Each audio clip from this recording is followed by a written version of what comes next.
మత్తయి సువార్త 6వ అధ్యాయము 6వ వచనం అందరం కలిసి చదువుకుందాం. 5-6 వచనాలు ఉన్నాయి, అన్నీ కలిసి చదువుకుందాం. 2 వచనాలు.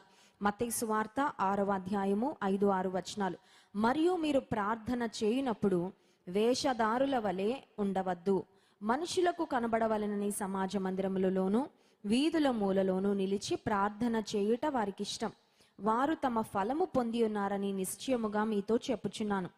నీవు ప్రార్థన చేయనప్పుడు నీ గదిలోనికి వెళ్ళి తలుపు వేసి రహస్యమందున్న నీ తండ్రికి ప్రార్థన చేయుము. అప్పుడు రహస్యమందు చూచు నీ తండ్రి నీకు ప్రతిఫలము ఇచ్చును. హల్లెలూయా. ప్రార్థన చేయనప్పుడు ఒక రకంగా ఉండద్దు అని దేవుడు చెప్పారు. ఎందుకంటే కొంతమంది అలా ఉంటారు కాబట్టి. బైబిల్ గ్రంథంలో పలానా అలా చెయ్యొద్దు, అలా ఉండద్దు అంటే అలా చాలా మంది ఉంటారనమాట. ఒక్కొక్కసారి మనం కూడా ఆ వ్యక్తులలాగా ఆ పరిస్థితుల్లో ఉండే ప్రమాదం కూడా ఉందన్నమాట.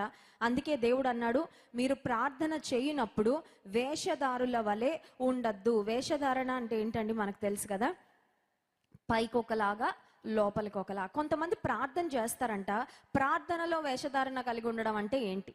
ప్రార్థనలో వేషధారణ అంటే ఏంటో చెప్పమంటారా? చిన్న ఎగ్జాంపుల్.